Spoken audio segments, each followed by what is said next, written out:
ফিলিস্তিনি স্বাধীনতাকামী গোষ্ঠী হামাস ও দখলদার ইসরায়েলের মধ্যে নতুন অস্থায়ী যুদ্ধবিরতি ও জিম্মি মুক্তির চুক্তি করতে ফ্রান্সে গেছেন যুক্তরাষ্ট্রের গোয়েন্দা সংস্থা সিআইএর প্রধান উইলিয়াম বার্নস। ফ্রান্সের রাজধানী প্যারিসে ইসরায়েলি গোয়েন্দা সংস্থা মোসাদের প্রধান ডেভিড বার্নেয়া, কাতারি প্রধানমন্ত্রী মোহাম্মদ বিন আব্দুর রহমান আল থানি, মিশরের গোয়েন্দা প্রধান আব্বাস কামেলের সঙ্গে চুক্তি নিয়ে আলোচনা করবেন তিনি। ২৮ জানুয়ারি রবিবার তাদের মধ্যে বৈঠক। গত সপ্তাহে মার্কিন প্রেসিডেন্টের দপ্তর হোয়াইট হাউসের জ্যেষ্ঠ পরামর্শক ব্র্যাড ম্যাকগুর্ক মধ্যপ্রাচ্যে আসেন, কিন্তু তিনি দুই পক্ষকে কোনো চুক্তিতে রাজি করাতে পারেননি। তবে যদি সিআইএ প্রধান উইলিয়াম বার্নস এক্ষেত্রে সফল হন, তাহলে ব্র্যাড ম্যাকগুর্ককে আবারও মধ্যপ্রাচ্যে পাঠাবেন প্রেসিডেন্ট জো বাইডেন। তিনি এসে চুক্তিটি চূড়ান্ত করবেন। তবে ইসরায়েলি প্রধানমন্ত্রী বেনিয়ামিন নেতানিয়াহু এখনও বলছেন, গাজা উপত্যকায় সম্পূর্ণ বিজয় না পাওয়া ও হামাসকে নির্মূল না করা পর্যন্ত তাদের হামলা চলবে। যুদ্ধের ৪ মাস পার হয়ে গেলেও এখনও সে লক্ষ্য অর্জন করতে পারেনি ইসরায়েলি সেনারা। হামাসের হাতে এখনও ১৩০ জনেরও বেশি ইসরায়েলি জিম্মি রয়ে গেছেন। তাদের জীবিত ফিরিয়ে আনতে হামাসের সঙ্গে চুক্তি করতে নেতানিয়াহুর উপর চাপ বাড়ছে। গত ৭ অক্টোবর থেকে শুরু হওয়া এই যুদ্ধে এখন পর্যন্ত প্রায় ২৬,৫০০-এর বেশি ফিলিস্তিনি নিহত হয়েছেন। এছাড়া আহত হয়েছেন ৬৫,০০০-এর বেশি মানুষ।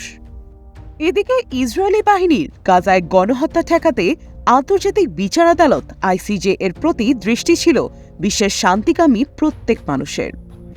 ইসরায়েলের বিরুদ্ধে দক্ষিণ আফ্রিকার করা গণহত্যা মামলার পরিপ্রেক্ষিতে গাজায় গণহত্যা ঠেকাতে ২৬ জানুয়ারি শুক্রবার আদেশ দেন আইসিজে।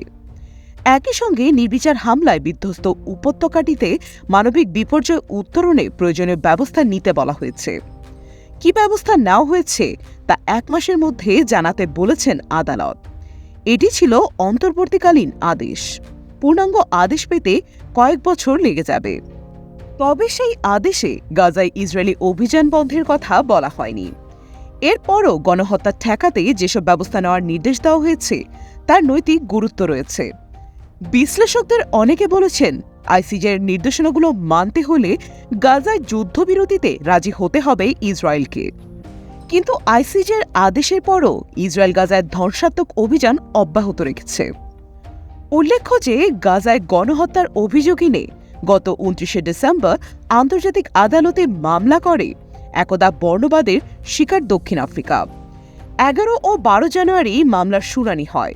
শুনানিতে দক্ষিণ আফ্রিকার আইনজীবীরা গাজায় যুদ্ধবন্ধে জরুরি পদক্ষেপ নেওয়ার আহ্বান জানান। ইসরায়েল বরাবরের মতো গণহত্যার অভিযোগ অস্বীকার করেছে। অধিকাংশ মানুষের ধারণা ছিল আন্তর্জাতিক বিচার আদালত ইসরায়েলকে সরাসরি গণহত্যা বন্ধ করতে বলবেন, তবে তারা তা বলেননি। কিন্তু এরপরও ইসরায়েলের বিরুদ্ধে দেওয়া এই রায় খুবই গুরুত্বপূর্ণ। এই রায় মানা হলে গাজায় যুদ্ধবিরতি দেওয়ার একটি সম্ভাবনা সৃষ্টি হবে।